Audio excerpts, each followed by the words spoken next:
Hello students, कैसे हैं आप सब लोग। आई होप आप लोग अच्छे होंगे, अच्छे से पढ़ाई कर रहे होंगे। आज हम लोग सीक्वेंस एंड सीरीज के जो लेटेस्ट क्वेश्चन है 2023 के जेई के वो करने वाले हैं, ठीक है। और हाँ, जो कॉन्सेप्ट यूज होगा वो मैं बता दूंगा, क्योंकि हो सकता है आपको फॉर्मूला ना पता हो या जो भी बेसिक कॉन्सेप्ट होगा वो मैं आपको बताता चलूँगा, तो आपको समझ में आ जाएगा, ठीक है। थोड़ा सा भी बेस मतलब फॉर्मूला एपी का कोई भी होगा ना, तो अगर वो नहीं भी आता होगा तो मैं समझा दूंगा कि भाई एपी का ये फॉर्मूला है, जीपी का ये फॉर्मूला है, तो आपको चीज़ें क्लियर हो जाएंगी, ठीक है। चलो स्टार्ट करते हैं। और देखो, ये क्वेश्चन अगर आप करते हो लेटेस्ट और आपको समझ में आते हैं तो होता क्या है कि आपको फिर ये रहेगा कि हाँ यार, इस लेवल तक मैं समझ पा रहा हूँ। तो आप क्वेश्चन जब करोगे और चैप्टर्स के पीवाईक्यूज या इसी चैप्टर के पीवाईक्यू, तो आपको एक कॉन्फिडेंस रहेगा कि यार ठीक है यार, मैं जेई एग्जाम के लिए मतलब ठीक प्रिपरेशन कर रहा हूँ, ठीक है। चलो, क्या लिखा है, 3 पॉजिटिव इंटीजर्स हैं पी क्यू आर, और फिर एक कंडीशन ये दे रखी है X P Q square equal to Y की पावर यहाँ पे Q R equal to Z की पावर है पी स्क्वायर आर, ठीक है। ऐसा दे रखा है, देखो X P Q square equal to Y की पावर क्यू आर और इक्वल टू जेड की पावर पी स्क्वायर आर, और एक आर इक्वल टू दे रखा है। एक हमारे पास आर है कितना, पी क्यू प्लस 1, आर है हमारे पास पी क्यू प्लस 1, और फिर कुछ कंडीशन है ये 3 log Y X 3 log Z Y 7 log X Z R in AP, ये एपी में है, जिनका कॉमन डिफरेंस 1/2 है। और फिर आपको ये फाइंड आउट करना है R minus P minus Q, इसका मतलब आर पी क्यू की वैल्यू फाइंड आउट करनी है। इतना सब गिवन है। तो यार इसमें सब कुछ कहीं ना कहीं ये देखो लॉग में गिवन है, लॉग वाई एक्स, तो लॉग में कुछ काम करना पड़ेगा। और देखो एक चीज तो हमने बचपन से सीखी, जब दो इक्वल टू आते हैं तो इसको कुछ कांस्टेंट नंबर मान लेते हैं। लेट से हमने इसको के ले लिया, क्या ले लिया कि हमने इसको के ले लिया सिंप्लीफाई करने के लिए। अब देखते हैं और क्या क्या कर सकते हैं, ठीक है।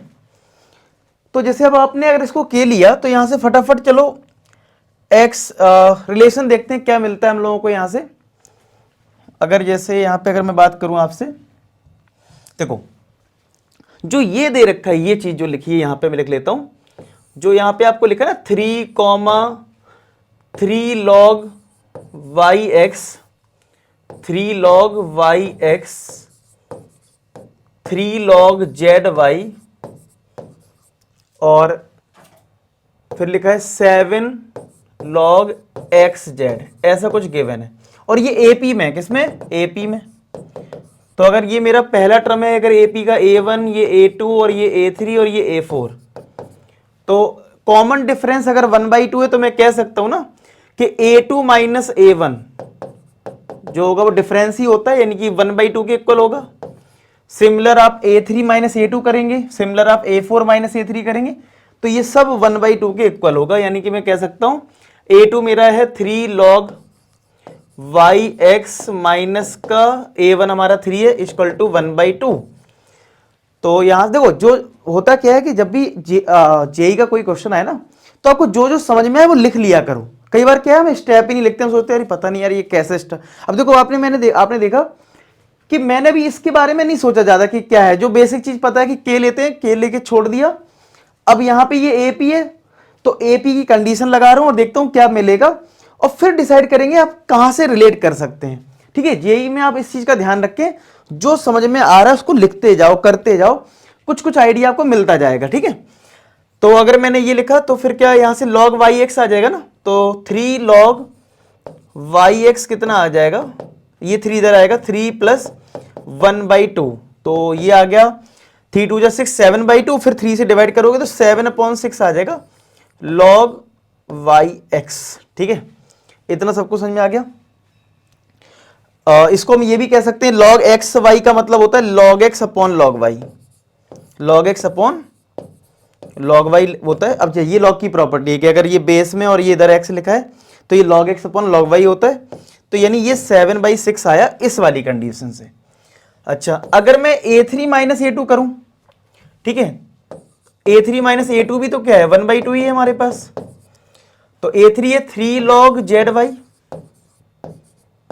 माइनस का ये 3 log Y X 3 log Y X is equal to ठीक है, 1/2। अच्छा यहाँ पे एक चीज देखो तो log y x की वैल्यू तो हमें पता है ना 7/6 है, तो इसको 7/6 पुट कर देते हैं, देखते हैं तो यहां से क्या मिलेगा।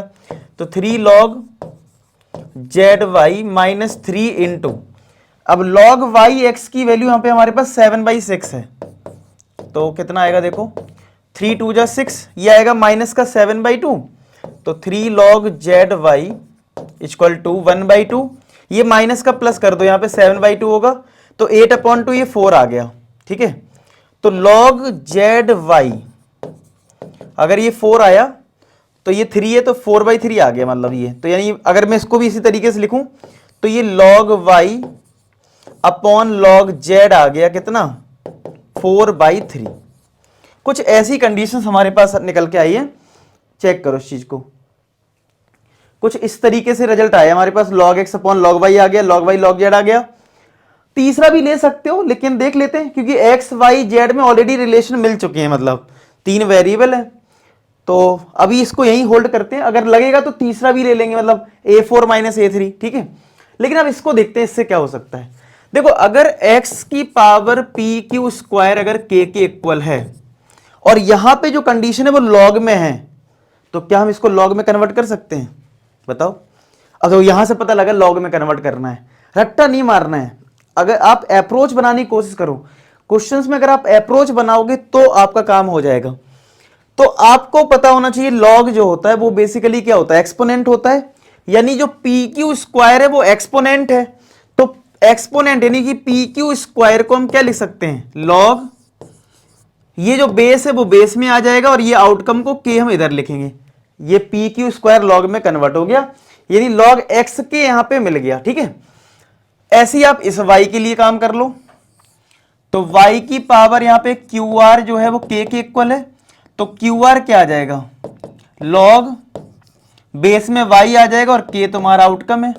और ऐसे ही यहां पे z की पावर p स्क्वायर अगर r जो है वो k के इक्वल है, तो p स्क्वायर r जो है वो आ जाएगा log zk, ठीक है, ऐसे ही तो आएगा। अब यहां पे आपको जो पता है वो log x upon log y है, यानी कि x और y में रिलेशन आपको निकालना पड़ेगा, तब आप यहां पे सब्स्टिट्यूट कर पाओगे ना। तो एक काम करते हैं, डिवाइड कर लें इन दोनों को, तभी मिल सकता है कुछ ना कुछ, क्योंकि देखो ये अल्टीमेट क्या है, ठीक है, ये आपके लिए P Q square equal to, ये कहीं ना कहीं क्या है, log k upon log x है ना। तो अगर मैं यहां से log x पता कर लूं तो log x मेरा कितना आएगा, देखो log x आ जाएगा log k upon P Q square, ठीक है। ऐसी log y निकाल सकते हो यहां से, या डिवाइड कर दो, चलो इसको इतना ही लिखा रहने दो। और ये वाली जो कंडीशन है वो है QR is equal to log k upon log y। अब आप ही मुझे बताओ, अगर मुझे log x upon log y चाहिए है तो क्या मैं इन दोनों को डिवाइड कर दूं, तो किसी को भी कर लो तो ऑटोमेटिक आ जाएगा। तो मुझे जो सेंस कर रहा है वो दिस अपॉन दिस कर दो, यानी ये और ये आपस में डिवाइड करो। चलो डिवाइड करते हैं, तो log k upon log y ये है, इसमें डिवाइड करा इससे, मतलब आरएचएस को आरएचएस से डिवाइड कर रहे हैं, log k upon log x, तो किसके इक्वल, ये ऊपर रहेगा यानी QR और अपॉन में क्या है पी क्यू स्क्वायर, ठीक है। तो देखो log के कट गया और ये log x ऊपर पहुंच जाएगा, तो फाइनली यहां से आ जाएगा log x upon log y equal to, एक q कट गया यानी कि r अपॉन पी क्यू, आया समझ में, मिल गया रिलेशन हमें एक log x upon log y में, ठीक है, और एक यहां पे भी log x upon log y है। तो ये थोड़ा लेंदी क्वेश्चन है मतलब, ठीक है। चलो पहले इससे काम कर लेते क्या मिलता है हम लोगों को। चलो log x upon log y की 7/6 से यहां पुट कर देते हैं, तो यहां पे अगर मैंने 7/6 पुट करा तो ये r अपॉन पी क्यू, यही तो आएगा। देखो मैंने log x upon log y की वैल्यू ये 7/6 यहां पुट कर दी, तो ये आ गया 7pq इक्वल टू 6r। अच्छा r की वैल्यू ये दे रखी है आपको pq प्लस 1, तो 6 into P Q plus 1 7pq, तो 7pq equal to 6pq plus का 6, तो 7pq माइनस का 6pq इक्वल टू 6, तो क्या यहां से pq जो है वो 6 के इक्वल आ गया। चलो एक कंडीशन तो मिली भाई, पी क्यू इक्वल टू 6 है, ठीक है। अब देखो यहां पे log y upon log z 4/3 है, तो y और z में रिलेशन इन दोनों से आ सकता है ना, तो इन दोनों को सॉल्व करना पड़ेगा। अब फिर से थोड़ा सा स्पेस हमारे पास कम पड़ रहा है, ठीक है, तो चलो कोई नहीं, इधर करते हैं। तो ये तो आइडिया लग गया ना कि हमें इन दोनों से ही मिलने वाला है। देखो ये जो क्यू आर है वो तो ये है, चलो मैं इधर ही लिख देता हूं, क्यू आर तुमने ऑलरेडी लिख ही रखा है, ये log k upon log y, ये क्या होगा, P square R equal to, क्या ये log k upon log z होगा। तो अगर आपको log y upon log z निकालना है तो ऊपर log y चाहिए ना, तो ये दिस अपॉन दिस कर लेते हैं, यानी इसमें डिवाइड कर देते हैं इससे, उससे कोई फर्क नहीं। आप मान लो आप दिस अपॉन दिस करते तो भी कोई दिक्कत नहीं, वो तो आ ही जाएगा। आपको अल्टीमेट टारगेट करना है log y upon log z को, ठीक है। चलो मैं दिस अपॉन दिस कर रहा हूं, तो log k upon log z upon log k upon log z, और ये log k upon log y, log k upon log y equal to P square R आपका ये है और ये आपका है क्यू आर, ठीक है।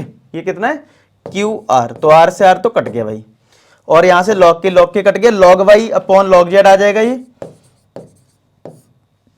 अब देखो इधर का बहुत ज्यादा काम नहीं है, तो अब हम थोड़ा सा इधर कर लेते हैं, बाद में देख लेंगे, जो जरूरत पड़ेगी देख लेंगे। तो log y ऊपर पहुंच गया, log z equal to P square upon Q आ गया, ठीक है। और log y upon log z हमारा 4/3, तो इसको 4/3 रख दो, पी स्क्वायर अपॉन क्यू।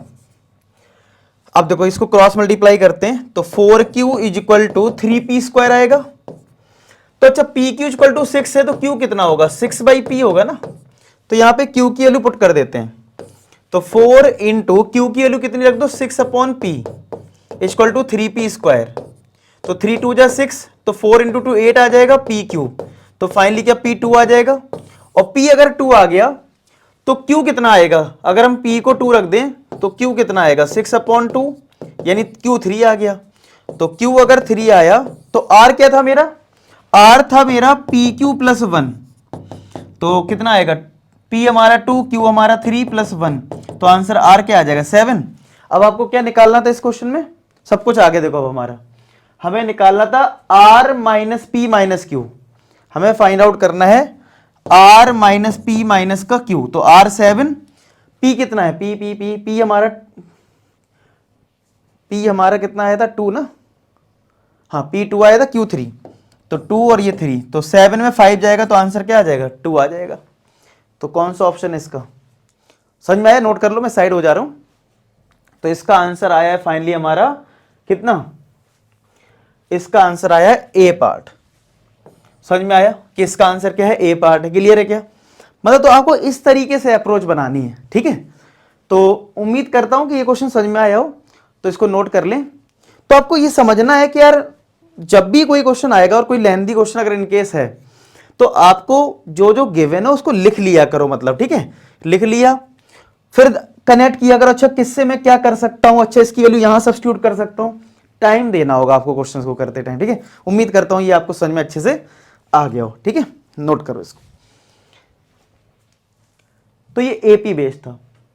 अच्छा दूसरी चीज मैं आपको बता दूं, चाहे आप 2024 को टारगेट कर रहे हैं, 2025 को, 2024 को टारगेट कर रहे हैं, तो ऐप डाउनलोड कर लेना, फ्री स्टडी मटेरियल पे क्लिक करोगे तो यहां पे आपको मैंने आपके लिए क्वेश्चन बैंक बनाई है, लेटेस्ट सिलेबस, आपको पता है सिलेबस आपका रिड्यूस हुआ है, तो अब बुक में भी आपको हो सकता है क्वेश्चन दिक्कत आ रही ढूंढने में, तो मैं क्या कर रहा हूं, एक क्वेश्चन बैंक आपके लिए बना रहा हूं चैप्टर वाइज, ठीक है।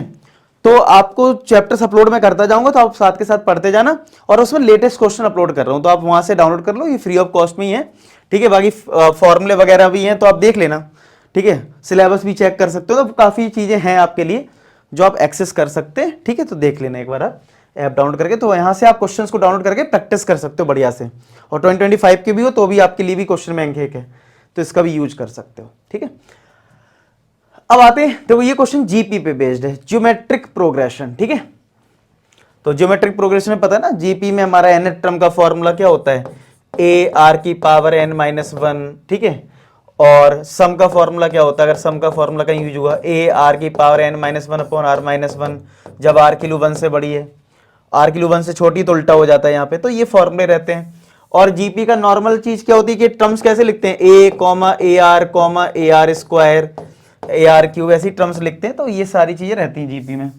अब जो क्वेश्चन में क्या है लिखा है कि A1 A2 A3 ये सब जीपी में है और इंक्रीजिंग पॉजिटिव नंबर है। पहले बता दिए ये पॉजिटिव नंबर है, इंक्रीजिंग है, तो आर की वैल्यू जो है वो डेसिमल में नहीं होगी, नहीं तो वो कम कर देगी।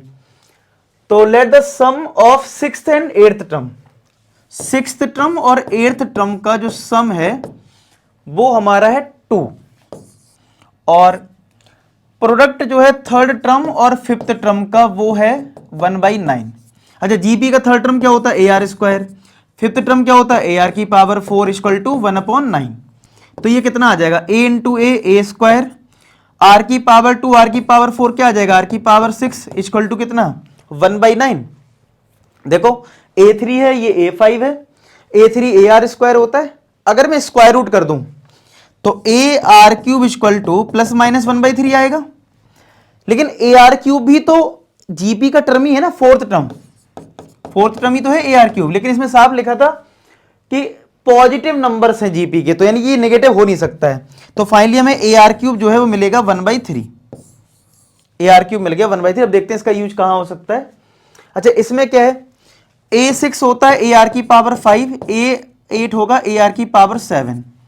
तो अगर मैं इसमें ए आर की पावर 5 कॉमन ले लूं तो क्या 1 प्लस आर स्क्वायर आएगा इक्वल टू 2, यही आएगा। देखो अगर मैंने ए आर की पावर 5 कॉमन लिया, अब ए आर 5 को क्या करूं, हमें मुझे पता है कि ए आर क्यूब की वैल्यू मुझे पता है, तो क्या मैं ए आर 5 को A R cube into A R square लिख सकता हूं, क्योंकि R cube into R square R 5 आएगा, 1 प्लस आर स्क्वायर किसके इक्वल 2 के।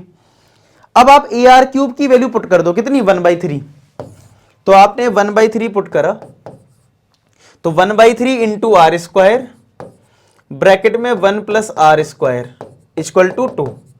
अब यहां से आर मिल जाएगा, मैं 3 2 6 हो जाएगा यहाँ पे, और आर स्क्वायर के अंदर मल्टीप्लाई करो तो आर स्क्वायर आर की पावर 4, तो आर की power 4 plus R square minus 6 equal to 0।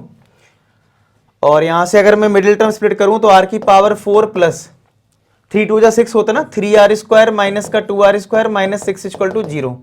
तो आर स्क्वायर कॉमन लिया तो R square plus 3 minus 2 common लिया तो आर स्क्वायर प्लस 3, तो एक ब्रैकेट में आ गया आर स्क्वायर प्लस 3, एक ब्रैकेट में आ गया R square minus 2 equal to 0। तो एक बार अगर इसको 0 करूंगा तो आर स्क्वायर आएगा नेगेटिव, जो कि हो नहीं सकता, ठीक है, क्योंकि इंक्रीजिंग एपी है। और यहां से आर स्क्वायर है 2, यानी आर की लो आ गई √2, माइनस भी नहीं आएगा क्योंकि मैंने कहा ना इंक्रीजिंग एपी है, तो रेशियो जो है वो पॉजिटिव रहने वाला है, तो √2 आएगा। आर मिल गया। अब आर को पुट करके ए तो निकाल ही जा सकता है, तो यहां पे ए आर क्यूब अगर आपका 1/3 था, तो अगर मैं आर की वैल्यू पुट करूं कितनी √2, तो कितना आ जाएगा, ये √2 का क्यूब हो जाएगा 2√2। तो फाइनली ए की वैल्यू आ जाएगी 1/6 √2। तो ए भी मिल गया, आर भी मिल गया। अब क्या दिक्कत है, अब ये जो सॉल्व करना है कर लो सॉल्व, और मैं तो कहूँगा वीडियो को पॉज करो, खुद से ट्राई करो तो ज़्यादा बेटर है, ठीक है, तो आपको कॉन्फिडेंस भी आएगा। तो करो ट्राई एक बार कि अगर आपका ए आ गया और आर आ गया तो अब इसका आंसर क्या निकलेगा, जो हमें फाइंड आउट करना है। यहाँ पे हमें फाइंड आउट करना है ना 6 times A2 plus A4 plus A6, ये फाइंड आउट करना है। तो A2 क्या होता है जीपी का AR, A4 क्या होता है AR क्यूब प्लस AR5, ऐसे ही तो होता है। तो 6 इंटू, अब देखो इसमें कुछ कॉमन मिल रहा है, ले लो कॉमन, क्योंकि कैलकुलेशन नहीं तो बहुत कॉम्प्लेक्स हो जाएगी अगर आप इधर पुट कर दोगे।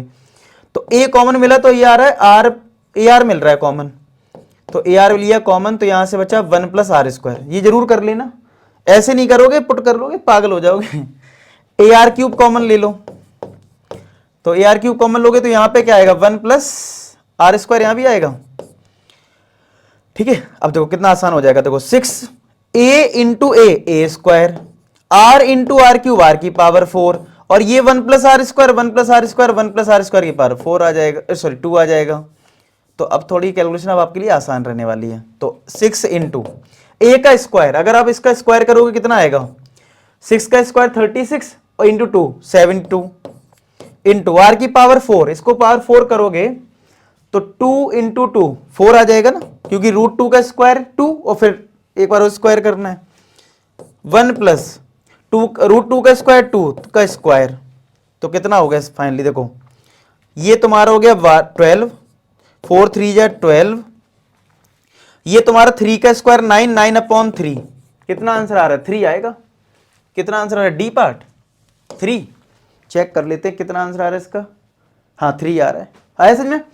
तो देख लो एक बार, ठीक है। तो खुद से करो कैलकुलेशन तो आपको समझ में आएगा। ये मतलब मैं कहूँगा आसान क्वेश्चन है, मतलब ये समझ रहे हो, ये जीपी पे एक आसान क्वेश्चन है। इसमें मतलब ऐसा बहुत ज्यादा ट्रिक नहीं लग रहा है कि अरे वो रिजल्ट कैसे आएगा, ये रिजल्ट बस करते जाओ, ये सॉल्व हो जा रहा है। ठीक है, ठीक है। तो उम्मीद करता हूँ ये क्वेश्चन समझ में आ गया, नोट कर लो। अब देखो ये क्या लिखा है, the parabola this and this intersect the line y equal to 1। A B C D E F ये सारे पॉजिटिव नंबर्स हैं और ए बी सी जीपी में है, और आपको बताना है फिर ए ये कुछ है रिजल्ट यहां पे, कौन एपी में होगा, जीपी में होगा, एपी में होगा। ये आपको ना एनसीईआरटी के मिसलेनियस एक्सरसाइज से पहले जो एग्जाम्पल है उसमें इस टाइप का क्वेश्चन मिल जाएगा सीक्वेंस एंड सीरीज वाले चैप्टर में। ठीक है, पुरानी एनसीईआरटी में तो था, अब नई एनसीईआरटी में कोई डिलीट किया है।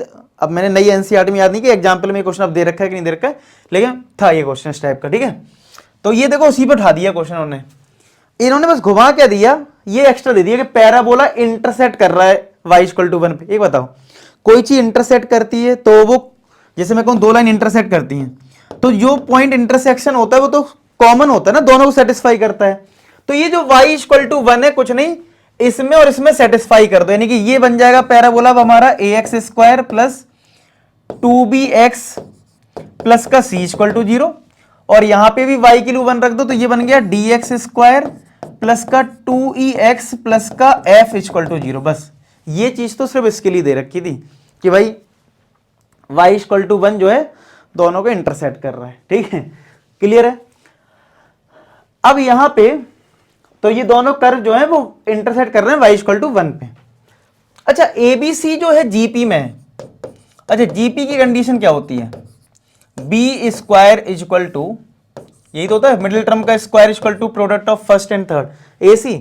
तो बी इक्वल टू क्या है, square root of AC। B कितना है, स्क्वायर रूट ऑफ AC है।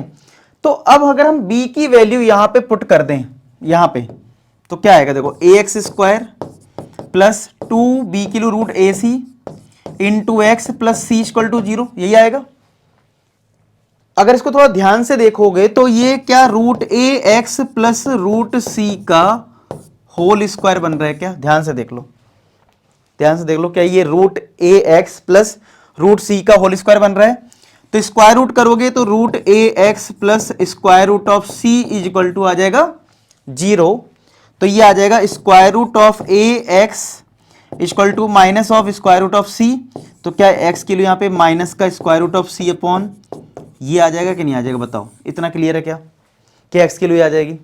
अब इस एक्स की वैल्यू को इसमें पुट कर दो, जो रिजल्ट आएगा उससे पता लग जाएगा कि, क्योंकि देखो एक्स हट जाएगा ना, तो आपको पता लग जाएगा कि कौन सा रिजल्ट हो सकता है। तो चलो मैं पुट कर रहा हूं एक्स को, तो डी इंटू एक्स का स्क्वायर, इसका स्क्वायर करोगे तो माइनस का स्क्वायर प्लस ई हो जाएगा, तो यानी सी अपॉन ए हो जाएगा। 2e इंटू एक्स की ये यहां पे तो यही रखनी पड़ेगी, माइनस का root C upon root A और प्लस का एफ इक्वल टू 0। नेगेटिव वाला टर्म राइट हैंड साइड ले आओ, तो ये आ जाएगा D C upon A plus F equal to, ये माइनस का प्लस हुआ तो 2e root C upon root A. अब देखो कहीं भी जो हमें प्रूफ करना है एपी या जीपी, कहीं भी रूट में ए नहीं है, तो ये रूट हटाने हैं मुझे। अब रूट कैसे हट सकता है, देखो रूट ए सी अगर आ जाए तो वो बी बन सकता है। तो एक बताओ, ये रूट सी लिखा है ना, तो अगर मैं इसको रूट ए से मल्टीप्लाई कर लूं, तो मल्टीप्लाई करूंगा तो डिवाइड भी करना पड़ेगा। तो D C upon A plus F is equal to 2e। अब ये देखो रूट ए सी बनेगा और वो बी है, तो ये 2e हो गया और रूट ए हो गया। इतना समझ में आया, क्लियर है क्या? अब देखो जितने भी ऑप्शन है इसमें ई जो है ई के साथ कुछ मल्टीप्लाई में बी नहीं है, तो एक काम करो बी का सब में डिवाइड कर दो। ठीक है, बी का सब में डिवाइड कर दो, तो आपको देखो क्या मिल रहा है, यहां तो डी सी अपॉन ए ही आ रहा है ना, और डी सी अपॉन ए, एक मिनट, ये हमारा क्या आया था, C अपॉन A और ये B आ गया, ये हमारा क्या आ गया B। तो एक मिनट चेक करते हैं, यहाँ पे सब कुछ हमने सही लिखा है। देखो एक minute, root A X plus root सी आया, ठीक है, एक्स की वाई माइनस का रूट सी अपॉन ए, तो सी अपॉन ए इधर गया तो इसको मैंने बी बनाया, बी से अगर डिवाइड करूंगा तो एफ बाई बी आएगा, और बी स्क्वायर इक्वल टू ए सी है, ठीक है।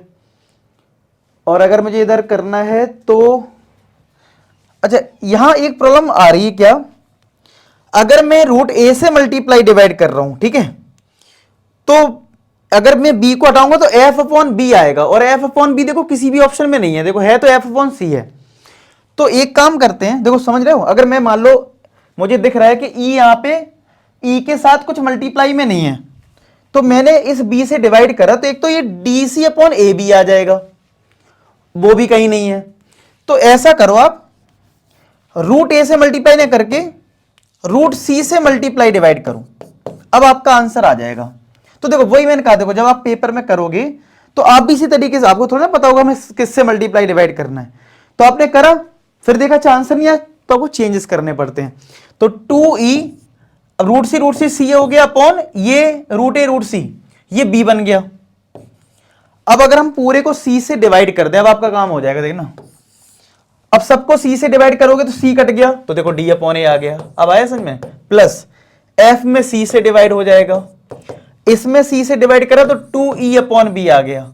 अब आप बताओ, किसी नंबर का double sum of two terms आ रहा है, तो इसका मतलब पता क्या है, ये बीच वाला टर्म है, ये फर्स्ट और थर्ड टर्म है, यानी कि d अपॉन ए कॉमा ये हमारा मिडिल टर्म है e upon B comma f upon C, ये किस में हो जाएंगे, AP में हो जाएंगे, किस में, AP में। तो कौन सा ऑप्शन है ये कौन सा ऑप्शन है, सी ऑप्शन है क्या, क्योंकि आपको पता ना कि अगर मैं कहूं ए बी सी अगर AP में है तो आपको यही तो सिखाया गया होगा, मिडिल टर्म का double sum of first and third, ऐसी तो होगा, 2b equal to A plus C, 2b equal to A plus C, यही तो सीखा होगा आपने, समझ पा रहे इस बात को। तो वही तो हुआ कि मिडिल टर्म का double sum of first and third, तो ये AP में आ गया। क्लियर हो गया, नोट कर लो इसको। अब देखो इसमें ये क्या लिखा है, 1 की A B C greater than 1 है, ये बता रखा है, और a cube B cube C cube ये तुम्हारे AP में है। अच्छा 3 नंबर अगर AP में होते हैं तो ये तो हमें पता है ना, मिडिल टर्म का डबल यानी कि 2b cube sum of first and third होता है, यानी कि a cube plus C cube होगा, एक ये बात है। अच्छा और क्या दे रखा है, और आपको दे रखा है log A B comma log A B log C A log B C GP में, किसमें, जीपी में। तो जो गिवन है उसको लिखते जाते मैं हमेशा बोलता हूं, अगर ये जीपी में है तो जीपी कंडीशन क्या होती है, मिडिल टर्म का स्क्वायर यानी कि लॉग सी ए का होल स्क्वायर किसके equal, product of first and third यानी कि log A B multiply log B C, ठीक है ये होगा। तो यहां से कितना रिजल्ट आएगा देखो, तो लॉग सी ए का होल स्क्वायर, चलो अभी तो ये इतना ही है। अब यहां पे कुछ लॉग की प्रॉपर्टी लगा लेते हैं, लॉग ए बी का मतलब है ये तुम्हारा है लॉग बी अपॉन लॉग ए, ठीक है, इनटू ऐसी इसका मतलब है log C upon log B, log C upon log B, तो लॉग बी से लॉग बी कट जाएगा, ये बनेगा log C upon log A. तो जैसे हमने इसको लिखा है तो ऐसे इसको भी लिख लो, ये हो जाएगा लॉग ए अपॉन लॉग सी का होल स्क्वायर है, तो यानी ये आ गया लॉग ए का स्क्वायर अपॉन लॉग सी का स्क्वायर, ठीक है, equal to log C upon log A. तो क्रॉस मल्टीप्लाई कर दूं तो लॉग ए का मल्टीप्लाई लॉग ए स्क्वायर में होगा तो क्या बन जाएगा, लॉग ए का होल क्यूब, और ऐसे लॉग सी का मल्टीप्लाई लॉग सी स्क्वायर में होगा तो ये क्या बन जाएगा, लॉग सी का होल क्यूब, पावर 3 से 3 हटा दो तो ये आ जाएगा log A equal to log C. तो क्या यहां से ए इक्वल टू सी आ गया, बताओ क्या यहां से ए इक्वल टू सी आया। अब अगर ए इक्वल टू सी आया तो एक काम करते हैं, ये वाले रिलेशन में पुट कर लेते हैं और देखते हैं क्या आ रहा है। तो यहां से अब यहां पे मैंने a इक्वल टू सी रख दिया, यानी c को a रख देते हैं, तो 2b³ equal to a³ plus जो c है उसको a पुट कर देते हैं, यानी a³, तो 2a³ इक्वल टू 2b³, तो 2 से 2 कट गया, तो b³ इक्वल टू a³, तो यहां से क्या आ गया, a इक्वल टू b आ गया, और a इक्वल टू सी है, इसका मतलब है a equal to b equal to C है, तीनों बराबर है। तो इन दो कंडीशन से तो भाई हमें ये पता लग गया कि ए बी सी सब बराबर है हमारा, ठीक है। अब आप इतना नोट करो, अब खुद से कोशिश करो कि क्या क्या तुम्हें गिवन है, ठीक है, उसका तुम कैसे यूज कर सकते हो, क्या क्या तुम्हें गिवन है और उसका तुम कैसे यूज कर सकते हो, चेक करो भाई, ठीक है। तो अभी हमारा फिलहाल आ चुका है कि a equal to B equal to क्या आ चुका है, c आ गया है, ठीक है, a equal to B equal to C आया है। अब देखो क्या लिखा है, if the sum of first 20 terms of an AP whose first term इतना है, कॉमन डिफरेंस इतना है, इज -444 ऐसा दे रखा, और एबीसी बताना है आपको, एबीसी की वैल्यू फाइंड आउट करनी है।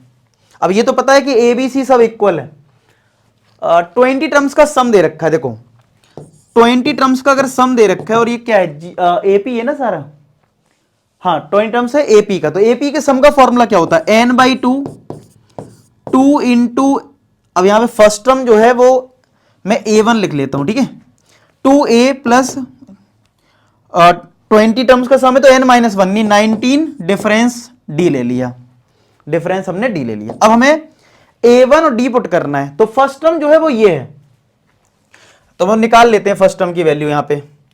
तो a1 आपको गिवन है, यानी फर्स्ट टर्म गिवन है a प्लस का 4b प्लस का c/3, तो इतना तो हमें पता है कि ए बी सी सब आपस में इक्वल है, तो a प्लस बी को भी a पुट कर दो, c को भी a पुट कर दो, तो ये 6 से आएगा, 6/3 क्या हो जाएगा 2a, यानी a1 आ गया 2a, यानी कि फर्स्ट टर्म हम इधर a1 को 2a रख देंगे। चलो डिफरेंस जो है d वो हमारे पास है a माइनस का 8b प्लस का c/10। देखो अगर हम क्या कर रहे हैं कोशिश कि इसमें देखो हमें सम तो 20 पता ही है ना कितना है, फर्स्ट टर्म इतना है, कॉमन डिफरेंस इतना है, इज -444, ये सम दे रखा है, -444 इक्वल टू 20 को 2 से डिवाइड करेंगे, यहां 10 आ जाएगा। अगर हमने इस फर्स्ट टर्म की यानी कि a1 की वैल्यू और d की वैल्यू a के टर्म्स में पुट कर ली, यानी a के टर्म्स में पुट कर ली, तो हमारा आंसर आ जाएगा, समझ रहे हो। तो हम कोशिश ये कर रहे हैं कि ये दोनों a के टर्म्स में आ जाए, तो यहां से a आ जाएगा और a equal to b equal to c है, तो आंसर तो आ ही जाएगा, ठीक है। चलो तो सब कुछ a में लिख रहे हैं, तो a माइनस का 8a और c हमारा a/10, तो ये आएगा माइनस का 6a/10, यानी कि माइनस का 3a/5 आ गया, यानी डिफरेंस आया ये। चलो पुट करते हैं यहां पे, तो 2 इंटू a1 की वैल्यू हमारी 2a प्लस का 19 इंटू डी की वैल्यू है माइनस का 3a/5। अब यहां से a निकालना है तुम्हें, ठीक है, देखो कितना आएगा, तो -444 इक्वल टू 10 ब्रैकेट, यहां पे 5 अगर हम एलसीएम लें तो 5 2 जा 10 2 जा 20a हो जाएगा, ये माइनस 19 3 जा कितना होता है 57, तो ये 57a होगा, तो ये 2 टाइम्स कट गया, 5 2 जा 10, फिर ये 2 से ये कटेगा तो माइनस का 2 2 2 आ जाएगा, और ये माइनस का आएगा 27a, चेक करो ये 27 ही तो आएगा, ये 37 आएगा, 37 आएगा, 37 28 तो ये आता है, ये कट गया। अब तो a हमारा आ गया फाइनली 222/37। अब डिवाइड करो किससे जा सकता है, 37 को अगर 6 से मल्टीप्लाई करें तो 4 कैरी आएगा, 18 और 4 22, हाँ ठीक है। तो a इक्वल टू 6 आ रहा है क्या, चेक कर लो सब लोग, और अगर a 6 है तो सीधी सी बात है a b c सब बराबर था, तो b 6 हो गया, c 6 हो गया। अब तुम्हें निकालना क्या क्वेश्चन में, देखो क्या निकालना था, a b c किसकी इक्वल है, तो भैया a b c क्या हो जाएगा, 6 का मल्टीप्लाई 6 में मल्टीप्लाई 6 में, यानी 216 आ जाएगा। 6 का क्यूब क्या होता है 216, तो इसका आंसर क्या आएगा बी पार्ट। समझ में आ रहा है, देख लो, तो ये है इसका आंसर, ठीक है 216 बी पार्ट। समझ में आया, ठीक था क्वेश्चन, मतलब कुछ होते हैं बहुत ज्यादा समझ सोचना पड़ता है कैसे कहां से क्या, लेकिन इसमें ये करते करते बड़े आराम से आंसर आ रहा है, इसको नोट करो।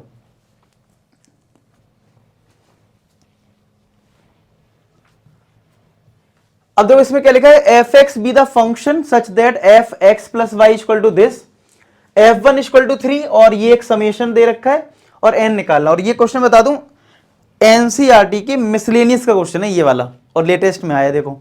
तो आप भाई एनसीईआरटी करके जाएं, कुछ क्वेश्चन तो आपको सेम मिलेंगे, ठीक है।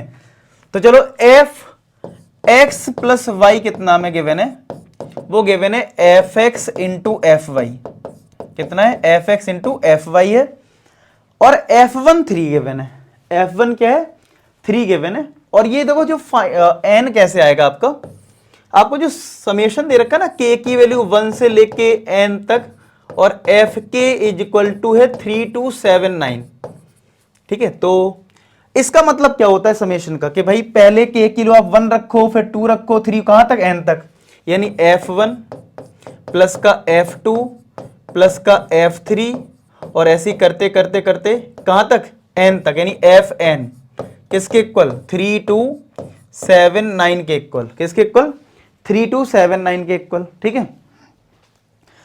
अच्छा अब f1 तो आपके पास 3 है, लेकिन आपके पास f2 और f3 ये सब नहीं है, मतलब क्या f1 तो आपके पास 3 है, लेकिन f2 f3 के लिए आपके पास नहीं है। तो ये कैसे आएगा, वो आएगा इस वाले रिलेशन से। कैसे, अगर मैं यहां पे x की वैल्यू 1 रख दूं और y की वैल्यू 1 रख दूं, तो ये बनेगा f1 इंटू f1, और f1 की वैल्यू हमें पता है 3 है, तो 3 इंटू 3 कितना आ जाएगा, 3 का स्क्वायर आ जाएगा। और एक्चुअल में 1 प्लस 1 रखा, यानी ये f2 हो गया ना फाइनली, यानी f2 तुम्हें कितना मिल गया, 3 का स्क्वायर मिल गया। तो अगर मुझे f3 निकालना है तो मैं क्या करूंगा, इस वाले रिलेशन में x को रख दूंगा 2 और y को रख दूंगा 1, तो यहां पे x को रखा 2 यानी f2 आया, और ये f1, f2 की वैल्यू ऑलरेडी 3 का स्क्वायर आ चुका है, और f1 हमारा 3 है तो 3 का क्यूब आ गया। तो अब आपको एक पैटर्न मिल गया ये तो साफ साफ, कि f1 में 3 आया, f2 में 3 की पावर 2 आया, f3 में 3 की पावर 3 आएगा, इसका मतलब fn में 3 की पावर n आ जाएगा। और क्या ये जीपी है, तो जीपी के सम का फॉर्मूला क्या होता है, a ब्रैकेट r की पावर n, तो r यहां पे 3 है, n पावर n है, नंबर ऑफ टर्म्स कितने हैं, n है ना, -1 अपॉन r माइनस 1, ये सम का फॉर्मूला लगा दिया, इक्वल टू 3279। अब ये 3 से कट रहा है, 3 0 3 9 27, 3 3 9, 3 की पावर n माइनस 1, ये तुम्हारा 2 आएगा, 2 का यहां मल्टीप्लाई कर लो, 3 2 6, 9 2 18, 2186, इसको 1 ऐड इधर कर लो, तो 3 की पावर n आ गया 2187।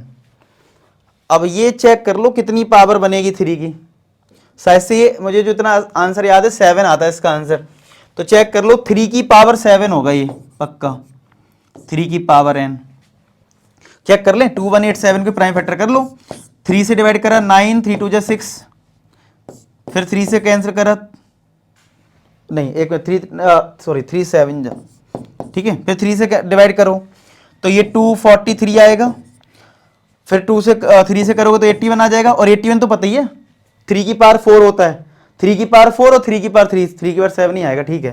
तो n इक्वल टू कितना आ गया, 7 आ गया। तो कितना, ये सिंपल क्वेश्चन था, मतलब ये आपका एनसीईआरटी लेवल का क्वेश्चन है, मतलब एनसीईआरटी में भी दे रखा है क्वेश्चन, ठीक है। इसी टाइप आप चाहे चेक कर लेना miscellaneous exercise sequence and series की, क्लियर हो गया, तो नोट कर लें इसको।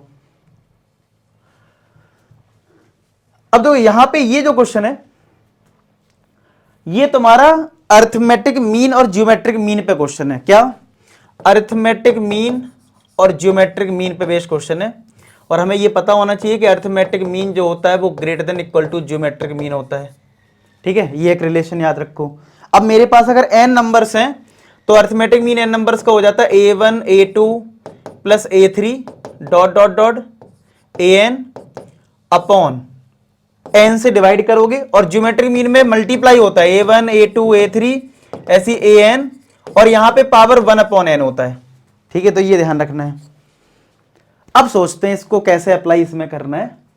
ABCD पॉजिटिव नंबर्स हैं, इन 4 नंबर का सम 11 है, maximum value A5 this this this, अच्छा पता कैसे चला मुझे कि ये एम जी एम का क्वेश्चन है? ये जो लिखा है ना मैक्सिमम वैल्यू और कुछ नंबर्स प्रोडक्ट में है, कुछ नंबर्स प्रोडक्ट में है। अच्छा इन नंबर को ध्यान से देखें, a की power 5 b cube c square d, ठीक है। और इसमें मैक्सिमम वैल्यू की बात कर रहा है, ये मैक्सिमम और मिनिमम की जब बात करता है तो वो एम जीएम से कहीं ना कहीं क्वेश्चन हो जाता है, और नंबर्स का प्रोडक्ट है यहाँ पे, और कुछ सम है, तो सम एंड प्रोडक्ट, देखो सम एंड प्रोडक्ट कहां आ रहा है, एम और जीएम में आ रहा है ना। अच्छा अगर गलती से तुमने अपने नंबर्स को एक ये लिया, एक ये लिया, और एक ये लिया और ये लिया, और तुमने एम जीएम की कंडीशन लगाई, चलो लगा के दिखाता हूं, तो आप सबको ऐड करोगे, a की पावर 5 b की पावर 3 c का स्क्वायर प्लस d, तो 4 टर्म है, 4 से डिवाइड करोगे, ग्रेटर देन इक्वल टू, इन सबको मल्टीप्लाई करोगे, तो आपको फीलिंग तो बड़ी अच्छी आएगी कि चलो ये टर्म तो मुझे पता है ना, ठीक है, कि मैक्सिमम वैल्यू इसकी इतनी है, तो मैं यहां पे ये पुट कर सकता हूं, कितना ये, तो लेकिन इसका फिर क्या करोगे, हमें तो यहां पे a plus b plus c d plus d given है, ये फिर कैसे यूज करोगे? तो जब भी यहां पे कहीं पावर आ जाए, ठीक है, नंबर्स में, तो जीपी का काम चल जाता है, लेकिन एपी में गड़बड़ हो जाता है, मतलब एएम में गड़बड़ हो जाता है। तो आपको ऐसे नंबर्स नहीं लेने होते हैं, तो आपको कैसे नंबर लेने हैं? देखो अल्टीमेट मुझे पता है कि जीएम में मल्टीप्लाई होना है नंबर्स का, तो इतना तो मुझे पता है कि ए की पावर 5 लाना है, तो ए को 5 बार मल्टीप्लाई होना होगा, समझ रहे हो? तो मैं क्या करूंगा यहां पे, a अपॉन 5 ले लूंगा 5 बार, मतलब जितनी पावर है उसको इतने बार ले लूं, मतलब मैंने इसको 5 बार ले लिया। अब इससे फायदा पता क्या होगा, जब आप ऐड करोगे, तो जब ऐड करोगे तो 5 अपॉन 5 आएगा, तो 5 से 5 कट जाएगा, तो a बचेगा, देखो इधर a है, आया समझ में? और मल्टीप्लाई में a की पावर 5 आ जाएगा, ठीक है। ऐसे यार इधर b क्यूब है ना, तो मैं b/3 ले लूंगा 3 बार, जिससे इसको ऐड करने पे भाई b/3 को 3 बार ऐड करोगे प्लस का b आ जाएगा, और मल्टीप्लाई करने पे b क्यूब आ जाएगा। c का स्क्वायर है तो c/2 2 बार ले लो, और d को एक ही बार ले लो, और एक काम हो गया अब तुम्हारा, सबको ऐड करो। अब देखो अब कितने टर्म से टोटल, 1 5 ये 3 ये 2 ये और 1 ये 11 हो गए। चलो अब लगा दो एम जी एम, तो भैया इसको ऐड करो, a/5 plus a/5 plus a/5 plus a/5 plus a/5 plus, मतलब 5 ये हो गए, 3 ये लिखो, b/3 plus b/3 plus b/3 और c/2 प्लस c/2 प्लस का d, ये आ गया अपॉन। अब कितने टर्म्स हैं ये हैं 11 टर्म्स, तो 11 आएगा ग्रेटर देन इक्वल टू, अब ये मल्टीप्लाई भी करने हैं इतने, मतलब 11 टर्म्स को मल्टीप्लाई करना है, तो अब मैं मल्टीप्लाई डायरेक्ट कर देता हूं। अब ये जब मल्टीप्लाई होगा तो a की पावर 5 आ जाएगा अपॉन 5 की पावर 5 आएगा मल्टीप्लाई, ये जब मल्टीप्लाई होगा b की पावर 3 अपॉन 3 की पावर 3 आएगा, और ये c की पावर 2 अपॉन 2 का स्क्वायर आएगा इंटू d, और पावर इसकी 1/11 है। अब देखो ये जब आप ऐड करेंगे तो 5/5 से a आएगा, ये 3b/3 से b आएगा, ये 2c/2 से c आएगा, और ये d आएगा upon 11 greater than equal to, ये तुम्हारा ऊपर हो गया a5b³ c square d upon 5 की पावर 5 3 की पावर 3 2 की पावर 2, और ये है पावर 1/11। अब देखो a plus b plus c plus d कितना 11, इसका भी यूज हो गया, तो ये अगर 11 है और ये भी 11 है तो कट के कितना आएगा 1, a की power 5 b³ c square d 5 की पावर 5 3 की पावर 3 2 की पावर 2, और पावर है 1/11। अब जैसे स्क्वायर कर देते हैं बोथ साइड, ऐसी 11 पावर कर दो बोथ साइड, तो यहां तो 1 ही रहेगा और ये पावर हट जाएगी, तो फाइनली हमारा कितना आ गया, फाइनली हमारा यहां से कितना आ जाएगा, फाइनली हमारा आ जाएगा यहां से 1 less than equal to a की power 5 b³ c square d upon 5 की पावर 5 3 की पावर 3 2 की पावर 2। इसको यहां मल्टीप्लाई कर दो क्योंकि पॉजिटिव नंबर है, मल्टीप्लाई हो जाएगा, तो कितना आ जाएगा देखो, 5 की पावर 5 3 की पावर 3 2 की power 2 less than equal to, ये रिजल्ट a की power 5 b³ c square d। अब आपसे बोला गया था कि मैक्सिमम वैल्यू जो इसकी है वो इतनी है, तो जैसी तुम इसकी मैक्सिमम वैल्यू पुट कर दोगे यानी 3750 बीटा, तो फिर ये लेस देन का साइन हट जाएगा, इक्वल टू आ जाएगा, क्योंकि तुमने ऑलरेडी देखो ये वैल्यू इससे कम है या इसके बराबर है। तो अगर मैंने इसकी मैक्सिमम वैल्यू यूज कर दी है तो मैक्स वैल्यू यानी इक्वल टू हो सकता है, तो यानी ये इसके इक्वल कर देंगे मैक्स। ठीक है, अब बस इसको सॉल्व कर लो। तो सॉल्व कर लो, कितना आएगा देखो, ये इसके प्राइम फैक्टर कर लो, पता लग जाएगा कितने कट रहे थे ना। 3750 का अगर प्राइम फैक्टर करें तो 2 से पहले कट रहा है, ये तो 2 से जाएगा तो 1, 2 8 जा 16, 2 7 जा 14 और फिर 10, यही तो आएगा, चेक कर लो। फिर यहाँ ये 5 से चला जाएगा तो 5 3 जा 15, 5 3 जा 15, 5 7 जा 35, फिर 25 आ जाएगा। फिर आपका फिर 5 से जाएगा तो 5 7 जा 35, फिर 5 जाएगा, फिर 5 से जाएगा तो ये आ जाएगा कितना 15, फिर 5 से जाएगा तो 3, यानी ये तुम्हारा आ रहा है 2 इंटू 5 की पावर 4 इंटू 3। चेक करो एक बार, मतलब चेक कर लेना आप लोग भी, ठीक है। तो ये 3 की पावर 3, 2 की पावर 2 है, तो 5 की पावर 4, 5 की पावर 5 को कैंसिल करके एक 5 बचेगा, और ये 3 है तो 3 का स्क्वायर बचेगा और एक 2 बचेगा बीटा, तो ये 10 हो गया, 90 आ जाएगा आंसर। बीटा कितना आ गया 90। है कोई ऑप्शन? ऑप्शन तो है ए पार्ट। समझ में आया? पक्का क्लियर है? तो नोट कर लो। तो ये अप्रोच ध्यान रखना इस चीज की, इस क्वेश्चन करने की, ठीक है। तो इसका आंसर हो गया 90। अब देखो इसमें ये जो है A1 A2 जो है अर्थमेटिक मीन है, G1 G2 G3 3 geometric mean है, 2 डिस्टिंक्ट नंबर। अब 2 डिस्टिंक्ट नंबर मैंने A और B ले लिए, तो इनके बीच में अर्थमेटिक मीन है A1 A2, और इन्हीं दो के बीच में यानी कि A और B के बीच में हमारे पास ज्योमेट्रिक मीन है G1 G2 G3, ठीक है। अब कुछ G1 G2 G3 में कुछ कंडीशन यहां पे दिख रही है, और फिर बताना ये किसके इक्वल है, और जो ऑप्शन दिख रहे हैं उसमें A1 A2 का भी रोल है, तो A1 A2 निकाल लेते हैं। कैसे निकलेगा? अच्छा, जब हम अर्थमेटिक मीन प्लेस करते हैं तो ये सारे नंबर्स हमारे AP में हो जाते हैं। किसमें? AP में। तो अगर ये A है तो अगर कॉमन डिफरेंस AP का D मान लूं तो ये A प्लस D होगा, ये A प्लस 2D होगा, और ये तुम्हारा A प्लस 3D होगा, A प्लस 3D होगा, ठीक है। तो यानी कि A प्लस 3D जो है, A प्लस 3D जो है वो किसके इक्वल? B के इक्वल है। तो यहां से D निकाल लेते हैं, तो D कितना आएगा? 3D equal to B minus A, तो D की वैल्यू आ जाएगी B माइनस का A अपॉन 3। तो अगर D आ गया है तो D को हम अगर यहां पे और यहां पे पुट कर देंगे तो A1 A2 आ जाएगा, और जितने भी ऑप्शन देख पा रहे हो उसमें सब में A1 प्लस A2 निकालना। देखो कहीं ना कहीं हमें A1 प्लस A2 चाहिए, तो A1 निकाल लेते हैं और A2 ऐड करके रख लेते हैं, फिर देख लेंगे क्या इसका यूज है, ठीक है। तो देख लेते हैं करके इधर।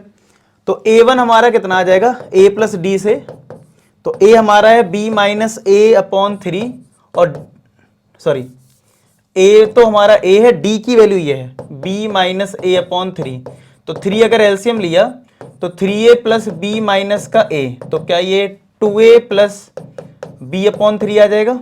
चलो A2 निकाल लेते हैं, ठीक है। वैसे पता है एक तुम्हें डायरेक्ट तरीका भी बता सकता हूं कि अगर एक प्रॉपर्टी अगर तुम्हें AP की पता है कि लास्ट के जो टर्म्स है उनको अगर ऐड करो और बीच के टर्म्स को ऐड करो वो इक्वल होता है, तो मैं ये भी कह सकता हूं, हालांकि मैं करके आपको दिखा दे रहा हूं, लेकिन मैं तो ट्रिक भी बता देता हूं कि A1 प्लस A2 जो है वो A प्लस B के इक्वल आएगा। ये ट्रिक भी है क्या, कि अगर आपको 4 नंबर दे रखे हैं तो अगर आप फर्स्ट और इसको ऐड कर रहे हो तो वो हमेशा इसके और इसके सम के इक्वल ही आएगा, ठीक है। अभी मैं करके दिखाता हूं, तो आप डायरेक्ट भी यूज कर सकते हो। तो आपको ये प्रॉपर्टी पहले देखी होगी तो आपको पता होगा ये चीज। चलो A2 निकालते हैं। A2 क्या है मेरा? A प्लस 2D है, तो A plus twice of D की वैल्यू है B माइनस A अपॉन 3, तो ये 3A जब एलसीएम लिया तो 3A प्लस का 2B माइनस का 2A आएगा, तो ये आएगा A प्लस 2B अपॉन 3। चलो अब ऐड कर लो A1 प्लस A2, तो A1 है मेरा 2A प्लस B अपॉन 3, और ये है A plus 2B upon 3। 3 LCM लिया तो 3A, देखो ये 3A आ जाएगा, ये 3B आ जाएगा, और जैसे 3 से डिवाइड करोगे, मैं जिसकी बात कर रहा था कि आप डायरेक्ट भी इसको कर सकते हो A1 प्लस A2 को, ठीक है। अब मुझे जरूरत पड़ेगी G1 G2 ये सब की, तभी तो ये रिजल्ट निकलेगा।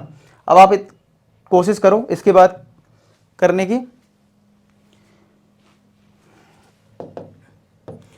अब देखो, अगर ये G1 G2 G3 ये जियोमेट्रिक मीन है इनके दो नंबर के बीच के, तो ये सब GP में है। तो ये फर्स्ट टर्म अगर मैंने A लिया है, ठीक है, तो ये G1 हो जाएगा AR, ये हो जाएगा AR स्क्वायर, ये हो जाएगा AR क्यूब, ये हो जाएगा AR की पावर 4, ठीक है।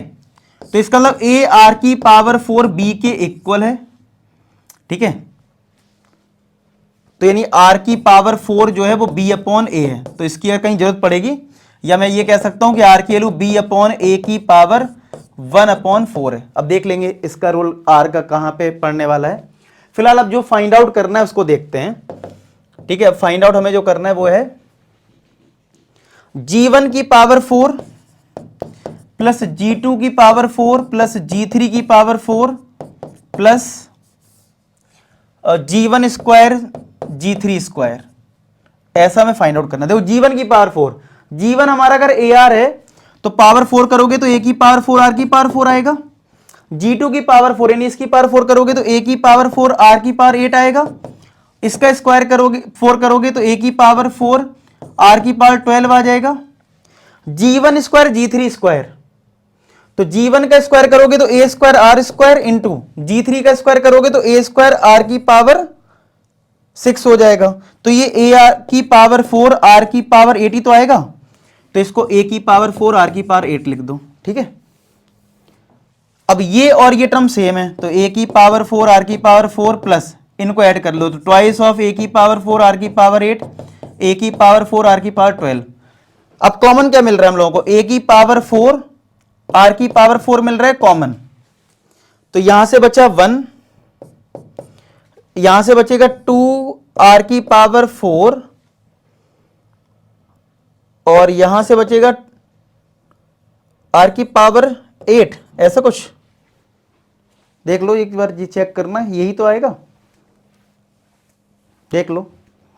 कुछ ऐसा है कि ये तुम्हारा देखो 1 बचा, ये 2 और ये तुम्हारा A की पावर 4 निकल गया तो R की पावर 4 बचा और ये R की पावर 8 बचा, ठीक है। अब एक काम करते हैं, R की वैल्यू पुट करते हैं। तो A की पावर 4, R की पावर 4 की वैल्यू कितनी है? B अपॉन A, तो B अपॉन A रख दो, bracket 1 plus twice of R की पावर 4 की वैल्यू है B upon A plus R की पावर 8। अब 8 तब आएगा जब स्क्वायर कर लो, तो यानी B square upon A square हो जाएगा। तो A की पावर 4 B अपॉन A, यहां पे अगर A स्क्वायर एलसीएम ले लें तो ये आएगा A स्क्वायर प्लस का 2AB प्लस का B स्क्वायर। तो कितना हो गया? देखो ये A की पावर 4 और ये A स्क्वायर कट जाएगा, A स्क्वायर A क्यूब बनेगा, A बचेगा, यानी A भी बचा ये। और ये ऊपर वाला क्या? A प्लस B का होल स्क्वायर है क्या? और A प्लस B क्या था मेरा? A1 प्लस A2 का होल स्क्वायर आ गया। अब आप देख लो A1 प्लस A2 का होल स्क्वायर किसमें है? तो A1 प्लस A2 का होल स्क्वायर तो मुझे सिर्फ B पार्ट में दिख रहा है, लेकिन उसके साथ G1 और G3 मल्टीप्लाई में है। तो चेक कर लो, क्या ये G1 और G3 के मल्टीप्लाई से A भी आ सकता है क्या? तो चलो G1 और G3 मल्टीप्लाई करके देखते हैं। G1 और G3, तो G1 मेरा है कितना? AR और G3 मेरा है AR क्यूब, तो यानी A स्क्वायर R की पावर 4। तो A स्क्वायर R की पावर 4 की वैल्यू कितनी है? B upon A। तो देखो एक एक कट गया तो A भी आ रहा है, इसका मतलब G1 G3 का मल्टीप्लाई A भी है, तो A भी आ गया, इसका मतलब B पार्ट हमारा सही है। तो इसका आंसर क्या हो गया? B part. नोट कर लो इसको, अच्छा क्वेश्चन था मतलब ये, ठीक है। तो आप इसको नोट करें, उम्मीद करते हैं क्वेश्चन समझ में आ गया हो। तो ये थे लेटेस्ट 2023 के क्वेश्चन, जिसमें आपका AP पे भी क्वेश्चन कवर कर दिया मैंने, GP पे भी और AM GM पे भी, ठीक है। तो उम्मीद करता हूं ये लेक्चर आपको बहुत अच्छा लगा हो, ठीक है। इसका फीडबैक कमेंट सेक्शन बताना, आपको क्वेश्चन कितने समझ में आए, कैसा रहा, ठीक है। बाकी ऐसी वीडियो आते रहेंगे, मिलते हैं नेक्स्ट वीडियो, तब अपना ख्याल रखें, पढ़ाई करते रहें। लास्ट में एक ही बात बोलूंगा कि आप सभी सफल हो। धन्यवाद।